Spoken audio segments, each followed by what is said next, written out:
Hi everybody, welcome back to the channel. I'm with Sean here, and we're going to go through last weekend's games in Division 1 and we're going to have a look ahead to the upcoming fixtures in Division 1. Hop right into it, Sean, and sure, we'll start with Athlone Town, who are 4-1 winners over Wexford. They're away to Wexford. I might butcher some of these names now, Sean, but I'll give it a go. Jamar Shane Campion Hines scored the first goal in the 21st minute.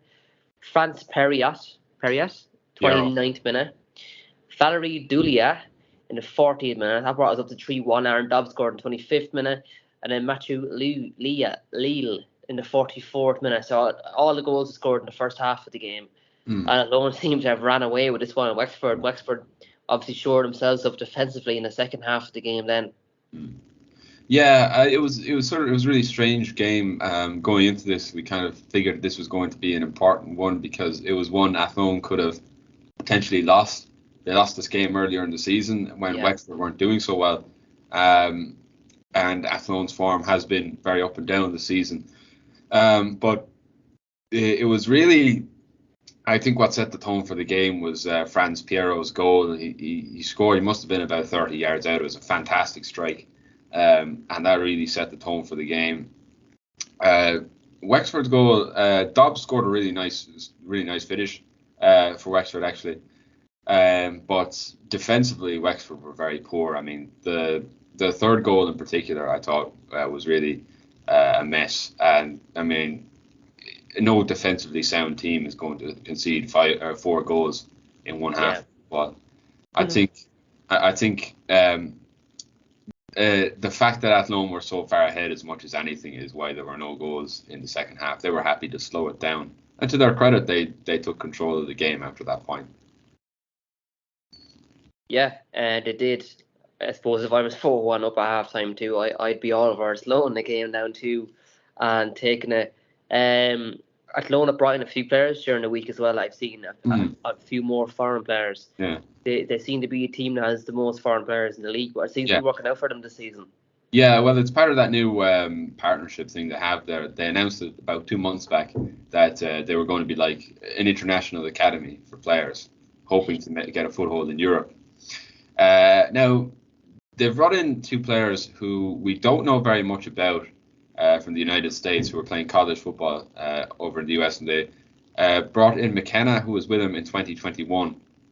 So Dan McKenna, who was back with him in 2021. So maybe that I'm not sure what the plan is. It's always very hard to predict because there is so little knowledge available on these players. But look, it's worked out for them so far. Sometimes in the past it hasn't worked out for them. They have gone down this route before. But it seems that the new ownership seem to know what they're doing. It seems to be a case of that the players, whether it's down to scouting knowledge that gets these players right, or just luck that they're finding the right lads. Whatever it is, they are getting it right, and that's a huge step now, especially with other results going their way this week. That's a huge step towards the playoffs. Yeah, it's a massive step towards playoffs. Like they're only 4 points behind Cove in the 3rd place, and I suppose just one quickly thing as well with the transfers. Obviously, a lot of people probably know now that have a Haiti international who was away at the Gold Cup there recently. So it's very interesting stuff with all the foreign nationals that Athlone have. I, for one, like to see it in the league. It's obviously great to have Irish players playing, but I like to see players from foreign lands come over, see what they're like. And a lot of people are saying some of these players might be in the Premier Division next season, so that'd be interesting to see. I suppose then to quickly look at Wexford, they're only 3 points off second bottom, and that's being tied in with Longford on 22, Finn Harps on 22. That's a poor drop off from where they were the last few seasons, I suppose.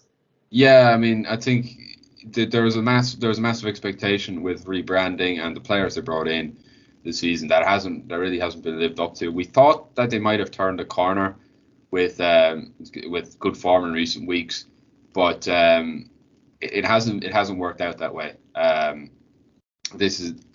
I think if they'd got a result today, it would have definitely papered over the cracks. But the problems are still there. I mean, as I said again, defensively they're just really poorly organised. So and given some of the players they have, like Hugh Douglas and Ethan Boyle, you wouldn't expect those kinds of mistakes to be made. So it's very bizarre, very disappointing, I think, for Wexford fans this season. We had a lot of. I mean, certainly I would have said that they would have been one of the favourites to be in the playoffs, and it's looking less likely now. Yeah, it is. I probably would have said at the start of season 2, I probably would have swapped down for Cove. No disrespect to Cove, I think it's brilliant they're in third. But yeah, if I was a Wexford fan, I'd be disappointed with how this season is going. Story of their life, really. Constant rebranding, rebuilding, having to shape a new squad every season. Staying in the southeast of the country, then we have Waterford 2, Longford 2. Longford were away to Waterford. Roland opened their goal scoring in the 6th minute. Then the Longford equalised with Gary Armstrong goal in the 18th minute. Top scorer of the league, Rowan Coughlin converted a penalty in the 21st minute. And early enough into the second half, O'Brien Whitmart scored a penalty again for Longford to draw it back level. There's a red card in the game too for Waterford. I'm sure Sean will take us through his views on that. 2 penalties in the game, 4 goals, and I suppose you won't be happy you drop points to Longford.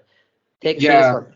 Yeah, I mean, it was. I thought now most of the time, I would be very critical of the squad dropping points in a game like this. But in fairness to them, this time I can't fault them. They were really unlucky to hit the crossbar a number of times in the game. Yeah. I thought the penalty was a little bit harsh.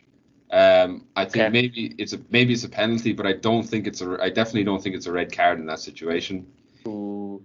I definitely don't think it's a red card. Now maybe the referee is going by the book and saying, okay, he has to award a red card because he's given a penalty, but it's very soft. I think. Aside from that, I think Longford's first goal was the pick of the bunch. Gary Armstrong hit it first time in kind of the half volley. It was a really nice finish. But I think to be part of the reason I wouldn't be critical of the lads is because they really went for it. Even with 10 men, they played a lot of the football, and they were unlucky. There was some poor decision making in the final third. Maybe cost them a few chances, but look, they had several great chances, and it was just a matter of luck didn't go our way today. Longford have held us to draws twice already this season, so it could be just a case of they're our bogey team, and things are just not meant to go well against them. Yeah. And I think Stephen Henderson as he's come in, and I would expect Longford to do much better next season. I think he'll put his stamp on the team next season. I think this season they're going to try and finish as high up in the table as they can. And look, they've done very well to pick points up off Waterford. I think obviously it's not easy for any team in the league to pick points off Waterford or Galway, because both them teams are just so far ahead of everybody else, players wise, facilities wise, professionalism wise. It's just a very big gulf in difference of class. Yeah. But a great point for Longford, and they'll be very happy coming away from home, getting a point against Waterford. Next game then we're going to look at is, and I think they were very unlucky to knock anything out of the game, Kerry 2, Treaty United 3. Kerry scored in the first minute of the game, in the opening few seconds really. Sean McGrath got a goal. And then Treaty United came back with Mark Ludden finished in the 24th minute. Dean George got a goal in the 31st minute, sent them 2-1 up in the first half. And then Enda Curran got a goal in the 74th minute to wrap it up for 3. But Kerry gave him a scare then towards the end with Leonardo Zaka, I think. I can't really pronounce his name, Albanian, right, okay. Obviously Kerry have had a lot of coming and the goings in the last few weeks as well. They've signed a good few players as well, and look, it is what it is. They've got 5 losses in the last 5 games. Treaty, in my opinion, I don't think they'll be happy having conceded in the first minute, let alone conceding 2 goals to the bottom team. And Kerry, I think, will be very disappointed to score 2 goals and not get anything from the game. Yeah, I mean, I think of the two, obviously, I think Kerry would be very, very disappointed, particularly with this game. I thought this was a chance for them to really get. This is a game where they really could have got something, and when they scored after the first minute, I thought, okay, that was really, they're really on the way to doing it. But I think particularly for the first goal, there was a bit of a mix-up. I think the keeper came for the corner and he just didn't get there. He was bullied out of it by, I think it was Enda Curran, got there. ahead of him, and I think a lack of experience showed. Leo Gasha's second goal there, the consolation goal, was again another really fantastic goal. But I don't know. I think this was really, you would like to see. Now they've got Ringmahon there in the cup in 2 weeks' time, Kerry, and you have to say, that's a game they would be expected to win. But even if they do win that, I would like to see them win a home game in the league, and I thought this was a really good opportunity to do that. So I'd be very, very disappointed, I think, not to come away with something from this game. Yeah, I think so too. I actually think, I know you were saying and about Treaty be something you'd be expected to win, but I'd be kind of looking a bit further down the table. I'd be looking at Wexford, Longford and Harps. I'd be trying, if I was Kerry, to pick up points against them teams, because I just think that the 3 teams ahead of me, we try and get something off them. But look, it's great to have Kerry in the league, taking nothing away from that, but they're having a bit of a disaster of a season. 6 points, 1 win, 3 draws, and they've got minus 45 goal difference. I really hope for them that they can recruit some players next season. Obviously, if anyone listening just know this, I'm sure you all know this if you watched the first division show, but Kerry are mostly completely amateur. The players aren't being paid, so the players they can pick are obviously, they can't really get the quality that they would like to get. Be interesting to see if they can dip into the loan market next season, maybe try and get a few Cork players on loan maybe or something, get a few professionals in, but remains to be seen. But look, I suppose Kerry can only improve, they can only get better, and I'm really looking forward for them to getting a win this season, to getting another win on the board, because I think it would give them a great lift if they did. Like one win all season and 22 games gone, so hopefully.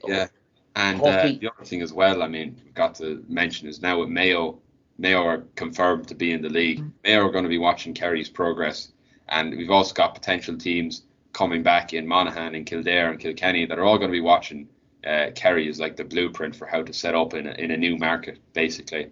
Treaty were the last team to do this, but to be fair, Treaty inherited a lot of Limerick FC's old players. Fan base. So I think this is a lot of teams are going to watch this. I think, to be fair, the good thing with Kerry that I've seen, and even when I was down there, that attendances haven't dropped off I thought attendance would drop off a lot. They haven't. They have dropped off a bit, which is to be expected, but there's still a decent crowd going to Mount Hawk Park. And I think the fact that it's a smaller ground helps that, because there's still an atmosphere there. So I have been really impressed with the support that's been there for Kerry, but for that same reason, I would like to see them get a win. It's not really.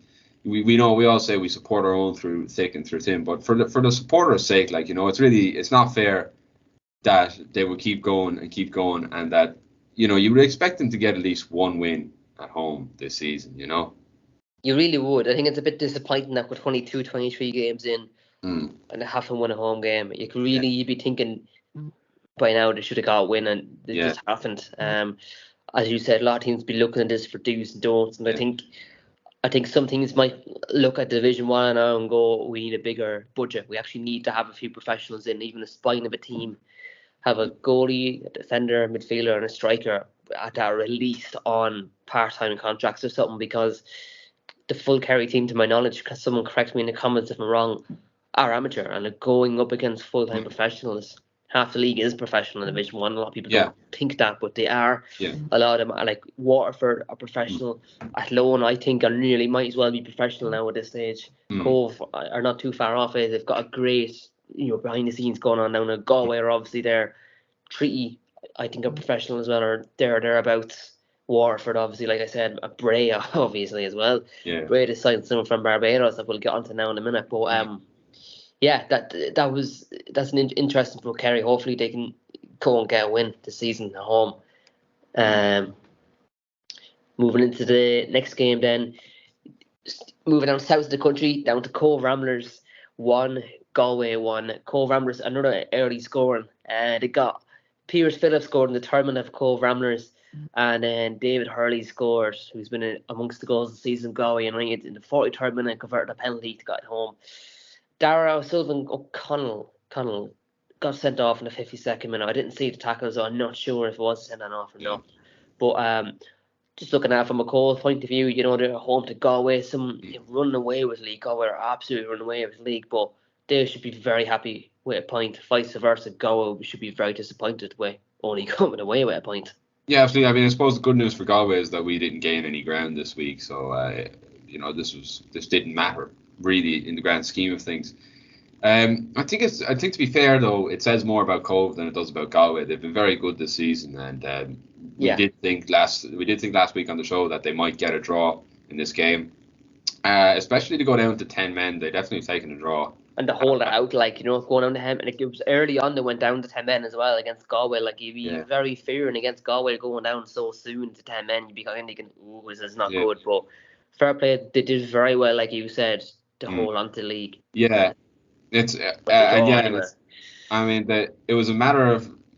See, the thing is with Galway is that in not allowing teams to play, that's really what Galway do very well. Is, you know, you don't get that time to pass the ball around. But for the first goal, I mean, Cove really came flying out of the gates, and it was a great team goal. Pierce Phillips finished off. It was really nice, tidy finish, but it was great teamwork to actually get there in the first place. The penalty was definitely a penalty, so I don't think Cove can have any complaints there. But yeah, on the whole, I think it shows that Cove are really good. I mean, they've beaten us now in Coleman's Park, and they've drawn with Galway. So, you know, that's about as well. I mean, aside from Galway, that's as good as you can hope for, really. Like, you know, that's about the best really is. Up against in the first division. Yeah, absolutely. I think Cove. I think any of the teams that are in the playoff at the minute would be looking at UCD and they'd be thinking it's a very winnable game going up against UCD. It's definitely. To be looking at UCD, and I know they brought in a few reinforcements in the last few weeks, but you'd be looking at UCD. Sorry, UCD have gone down anyway. It's a mix of, and to be honest, I don't know who you would rather play in the Premier Division. You've got three teams sort of thereabouts in Cork, Sligo, and Drogheda, and I don't know who you'd rather play amongst those three, but definitely it's a matter of, you know, the first division is not going to be. First division playoffs are going to be really rough for any team that comes through them. It could be a huge disadvantage having played so many tough games. Yeah, I suppose UCD kind of popped into my head because I was just thinking to myself, obviously, how bad it's been this season. That they're having a disaster of the season. Like they are the whipping boys of the league. No disrespect, they're awful. And I actually think their team at the minute, if it was in Division 1, would be down 7 or 8. I really think they're that bad. I know they're college kids, and fair play to them, and they've brought in players, but they've just been atrocious. They've been really bad this season, and I still think, you know, if it's Sligo, it's Cork, it's Drogheda, they'll be hard games, but I still think maybe not Cork, but I think the other two might be winnable games for Waterford anyway. Like who will be expected to go up? Because I would expect Waterford to go up and beat one of them teams. I think anyway. Yeah. I mean, the players now. The rumors now is that there was money there for 5 or 6 players to come in over the summer transfer window, and I would expect that maybe 1 or 2 more would come in. I think the quality of player that has come in so far has been decent, and it definitely seems, more importantly, that the manager is picking these players himself. I am concerned with the lack of experience. I think it's been said before that an experienced midfielder is what's needed for this team. You know, in years past, where we were doing very well, we had Anthony Wordsworth in midfield, we had players like Robbie Weir or Paul Keegan, someone who knows the game and who can organise. Because what tends to happen, especially if we have a bad start in an important game, like for instance the semi-final against Shelbourne last season, if things go badly early on, then heads tend to drop. There's a lack of ideas out there. They've tried to they did bring in player Sam Perry there from Walsall, and he has experience playing in League Two. He looks like a promising signing. He's a big lad. I mean, he's 6'2". I think they looked at the midfield and saw that it was very light, and they brought in this guy to try and fix that. That could definitely help us out in the playoffs. But I would still say that, you know, you just need somebody with a cool head who has been there, who can make the right decisions. and that would like seriously boost your chances at going up through the playoffs. Yeah, I completely I completely agree with that. I always think a team should be kind of built around youth and experience, bit of blend of the two, because I just think they complement each other and it works really well. And like you said, you've kind of described how Waterford didn't succeed in the last playoff attempt they went in. They just dropped the heads, just didn't go their way, and you see, they didn't let you into the Premier Division. But moving on to our final game of the week, then we're travelling up way up to the country to Finn Harps 0, Bray Wanderers 0. Finn Harps travelling up to atrocious season, as we know, languishing towards the bottom of the table. Bray, interestingly, had their 9th draw, I think, of the season, so they've dropped quite a lot of points, which I do obviously won't be happy about. He obviously won't be happy about that either. And they've just signed a Barbados international player as well, which just came out of the blue. Something that I think we all didn't really expect them to sign someone out there. But this game wasn't really. I like, there was a lot of added time into it. I think 6 or 7 minutes towards the end was added on. BJ Banda has signed back for Finn Harps as well. So all the news I can bring you on this fixture. Yeah. So yeah, I mean, I think Harps will definitely be the happier of the two. I mean, anything was going to be an improvement over last week after getting beaten 6-1. So I think they would have taken anything they could have got. We did say this was going to be a tough game for Bray. They have, in my opinion, been getting away with it a bit these past few weeks. They got lucky. They got lucky there beating Kerry 2 weeks ago. Last week they went ahead. They got a gift of a goal against Treaty United, and they couldn't hold on for the win in that game. So I thought this was definitely a game where they could have dropped points, and that's what happened. I think, to be fair to Harps, they were unlucky not to win this game. I think they were slightly the better team in this game. Bray will definitely take a point. I mean, it's never easy going up north, going up this far north. A lot of teams struggle with doing it. I mean, even Galway, the opening day of the season, struggled to beat Harps. So look, it's never easy. I think for Bray, the important thing is, look, they're still in the playoff spot. They're no worse off. They're no worse off. They're no worse off. Treaty winning does put them within 3 points of Bray in that for that 5th or 6th. But I think, look, from a Bray perspective, it's not the end of the world. You would have taken a point away to Finn Harps, and as far as Finn Harps are concerned, a draw. A draw is not a wholly unfair result. I know I said that they could have won this game, but I think it's not a good result either. I think, look, they are 8 points off the playoffs now. They do need to get a win somewhere. This maybe was it. The only thing I would say that's positive for Harps is that they definitely look better this week than they did last week. So the new signings are probably having an impact already.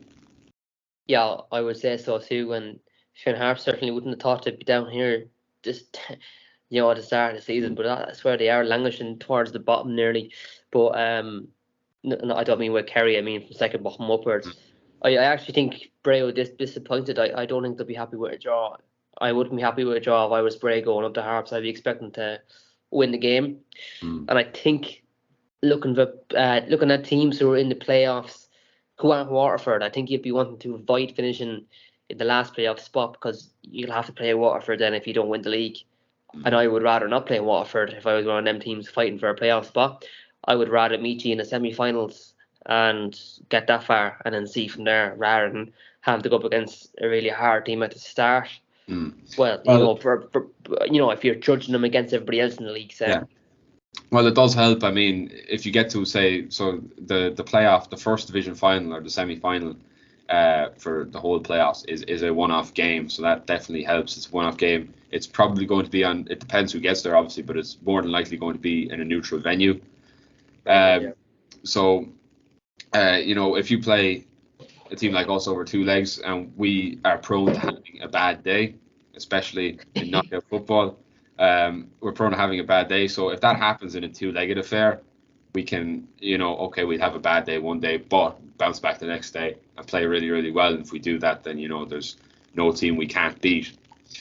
But if it gets to a one-off game, then look, that could be it. You have one bad day and that's your season gone. So I think definitely, yeah, you'd want to try and finish the team that finishes fourth. Now, Cove's not going to be easy either, but Cove are definitely a more beatable proposition. I mean, they hammered Kerry 4-1 all right in one of the games, but I can't recall them ever like absolutely hammering another team in a way that say we've beaten some of the other teams in the division. Yeah, and I suppose for a Bray perspective, they've shown it's been very hard to beat this season with their 9 or 10 draws. Like it's shown that they'll have the mentality of, if we're not going to win, we're not going to lose, and I think that's a very good mentality to be, because you're very, very hard to beat. And I think Bray have shown this season they're one of the harder teams to beat in a division, simply because of how they play. They get compact when they don't have the ball. They're just hard to beat. Like they're just solid. I think they're just hard to beat.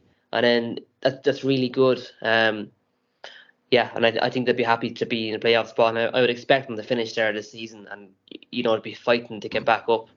And I do miss Bray in the Premier Division. I'd love to have them back up. Looking forward to the next fixtures. We'll get your predictions. Treaty United are home to Waterford. What's your prediction for that one? Well, I think we can win this one. I suppose I'd like to see more of the new signings. Christy Pattison there looked quite good when he came on for us. I thought he did quite well against Longford. It's going to be, I think, the obvious swap. So Giles Phillips is going to be suspended for this game. So I think dropping Eddie Nolan in, it's a simple 1-for-1 change there. Maybe they played Drew Baker on the right side of the back four. Maybe he'll come in there to the centre half, and they'll play somebody else to play Subawale or Dara Power at right back, or Niall O'Keefe, as Keith Long likes to do. The only thing is Treaty are in goal scoring form, and Curran seems to have found some of that old form that he had last season. So that's definitely something to watch out for. He could, and if if Treaty do get an early goal, then that does change the game a lot. But I think if we perform to the best of our ability, then we should win this game, and I'm going to say we should win this game 3-1. 3-1. That's a confident statement now. I'm actually going to say Waterford will win as well. I'm going to say that Waterford will win 2-1. I don't think it'll be as comfortable, but I would back you to come away with all 3 points. I think Treaty will give you a fight. I don't think it'll be easy, but I think you'll come away with all 3 points. Moving over to Bray, then. Bray are at home to Wexford. I'd fancy Bray for this one.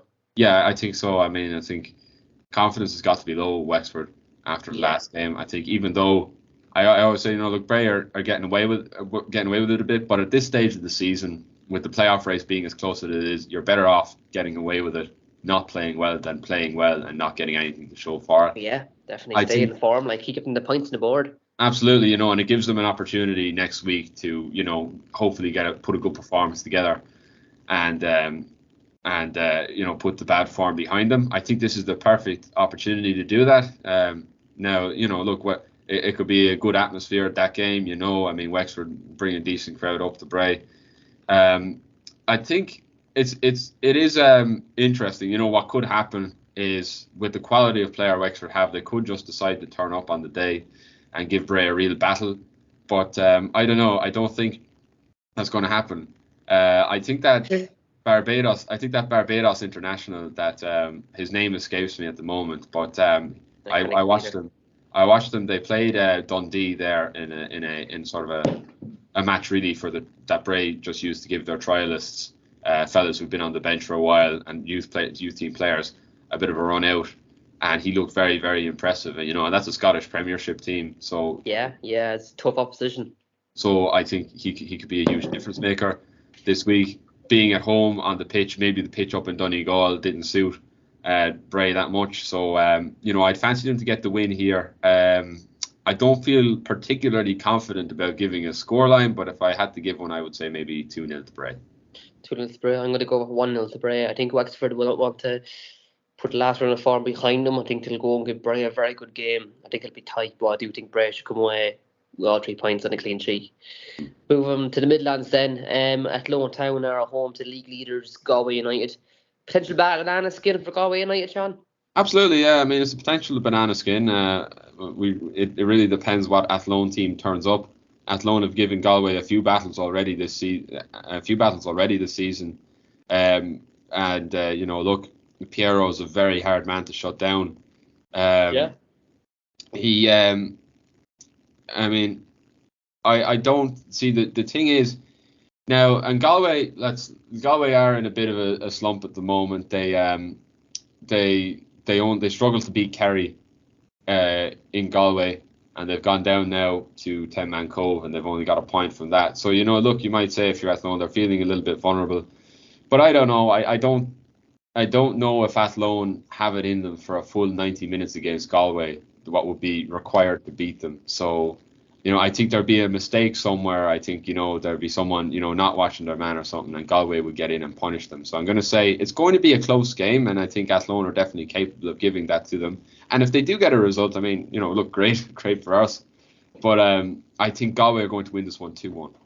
2-1, yeah, good insight there. I actually think that Athlone will give them a very good game. I think they could nick a point, but like you said, we'll have enough in the tank for 90 minutes against a fully professional Galway United side who are running away with the league at the minute. Probably not. So I'm going to go with a draw. I think it's going to be difficult for Galway. I think Athlone have obviously got new signings in.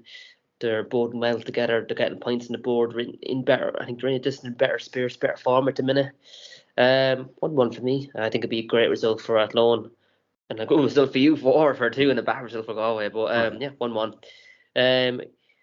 Going over to the next game then, long journey for Cove Ramblers fans, all the way up to Finn Harps on Friday, 8 o'clock. I think this will be a tough game. Fair play to any fans who are travelling up, and safe travels to you all. Long spin up there. Yeah, Finn Harps against Cove. This game, I like this game, but because I think it's the furthest distance for teams in the league travel. Harps and Cove, I think that's the furthest one, but it's definitely up there anyway. Yeah, I think it's the furthest one. I'm going to go with 0-0. I think I just think it'll be difficult for both teams. I think Finn Harps will give them a hard game. I think Cove Ramblers will go. They'll try and sit back a little bit. They might try and nick it at the end. I just don't see it being too entertaining, and I just don't see any team really going for it. I know Cove are third in the league at the minute, and they'd be wanting to go and get all 3 points, and they probably will fancy themselves against Finn Harps, but just a long journey down and all. I think they might be happy with a draw and keep a clean sheet. But yeah, how do you see this one? Well, I think Cove are capable of going for this one. I mean, I think it really does depend, because playing Harps when they're at home is an entirely different. It's hard, yeah. It's hard when they're at home and they're up for it. Like when Harps are up for it, especially me being a Bows fan. Like Caroline has the Bows lose a draw to Harps, like it was terrible. Yeah, I mean it's really it's very tough. And look, they've got the new signings in there now, and they did improve the performance against Bray, and a lot of them were playing in the team for the first time. So definitely, this is going to be a tougher Harps team than we've seen in the first half of the season. They're capable of getting a draw, but I still think Cove, with the form that they're in right now, and getting draw against Galway and beating us, and getting a vital win there away to Athlone, in between those two results, I think they are capable of nicking a win here. I think I'm going to go for 1-0 to Cove. Yeah, I like it. Yeah, hindsight's a great thing. I would probably change my prediction to a 1-0 Cove win too, but fight 1-0, so I'll have to stick with it. Last game then, which is on Saturday, 7:30 kick-off, back to Midlands, Longford Town against Kerry. I'm going to go for a 3-0 Longford win. I don't see Kerry troubling them at all. I know they scored 2 goals in the last game, but I'm sure at Longford would look at that and be concerned about that. I don't want to give them too much of the ball too early on. I think they want to try and make sure they get the first goal of the game anyway. Yeah, it's just going to look. I think every game is going to be difficult for Kerry anyway for the meantime. So, and I think most people probably would back Longford for it. Yeah, well, I think this is a particularly sort of straightforward one. Yeah, it's a particularly bad game for Kerry because morale is low, and this is not a game. The spotlight is on them. This is then again, Sean, they're playing. Like if I was playing anyone else in the league, if I'm Kerry, I'm looking at Hearts and looking at Longford because you're literally just 2 teams above me. So you'd be thinking they'd be going and trying to get a win with this one. I don't know if they have enough to break down Longford, because Longford, the problem with Longford for the whole first half of the season was the lack of goal scoring ability in the whole team. They were really bad going forward. Defensively, they really seemed solid. That was in large part down to just a matter of breaking up the play, sort of a small little series of fouls here and there to just stop teams getting anything together. But that worked against an inexperienced team like Kerry.